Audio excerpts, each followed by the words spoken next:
I get an invitation to do a weekend retreat up in Lake Geneva, Wisconsin, for a group called the Soaring Singles. This is 90 people. You had to be in your 20s and single to qualify. Well, I get the invitation. I say to myself, what a lightweight weekend this is going to be. They're going up there to play Kissy Face and Huggy Bear. And they just want me to mention Jesus every half hour to give it some legitimacy. But I say to myself, I'm in the mood for a lightweight weekend. So up I go. Saturday night we're in the great room. It's 55 below zero outside with a wind chill factor. And I was driven to my knees by the hunger of these young people for God. And that night, it just happened, I was speaking on these words of Jesus, my little children, I will not leave you orphans. The moment I said orphans, a 26-year-old Cambodian guy let out a scream, and he bolted out the door. We were all shocked. These young people said, Brennan, what happened? I said, I don't know, but if he's not back in 15 seconds, drag him, and he's going to freeze to death out there. He walks back in, comes up and he stands beside me, and he asks, Brennan, I say a few words. I said, please. He says to the group, none of you here know me. 12 years ago in Cambodia, my father learned that the Khmer Rouge, a terrorist organization, were on the way to our village. My father got me out of bed. We slipped through the jungle, we got out to the ocean. My father strapped me to an open raft and pushed me out into the sea. I guess it was a miracle, he said, but I was picked up by some Korean fishermen. Later, I made my way here to the States. 2 years ago, I got my MBA from Harvard. And now I live in Chicago in an apartment by myself. I've had no word from my mother, my father, or my two sisters in 12 years.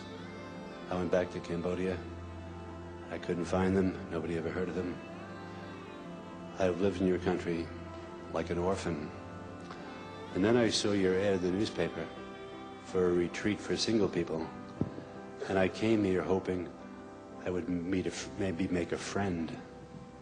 I don't know your Jesus. Heard he was a wise man, even a prophet.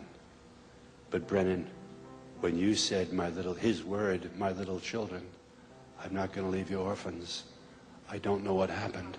But out of nowhere, your Jesus was in my face. And that word was like a cutting knife. It was rolling thunder. It was an earthquake in the world of my spirit. I know him. I know him. I sense his presence. He's here. Yes, he's here. The Jesus who says, why do I share this? I didn't come way up here from the tropical weather of New Orleans to the tundra of Philadelphia to mince words or beat around the bush or indulge in wistful things or pass on nice thoughts or inspiring ideas. The day you surrender in faith, in unwavering trust, in reckless confidence to the compassion of Jesus over your life, I promise you, every trace of shame, guilt, remorse, self-hatred, self-condemnation will vanish from your life. Jesus Christ is not simply a bit of information in the Bible. He is the transformation, the transforming power of God.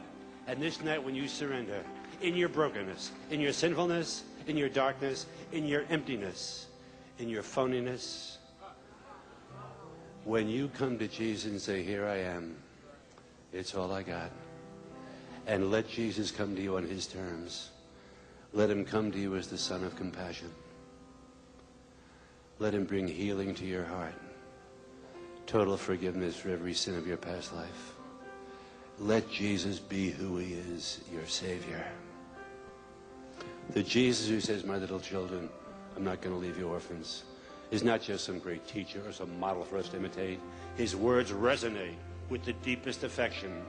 And he offers himself to you and me as companion for the journey, as a friend who is never rude, always patient with our failings, quick to forgive. His love keeps no score of our wrongdoing. This is an awesome dimension of discipleship, and the Christian scriptures lay great emphasis on it. What deity, any great world religion, Hinduism, Buddhism, Islam, Judaism, would ever dare to say what Jesus says in John 15, make your home in me as I make mine in you.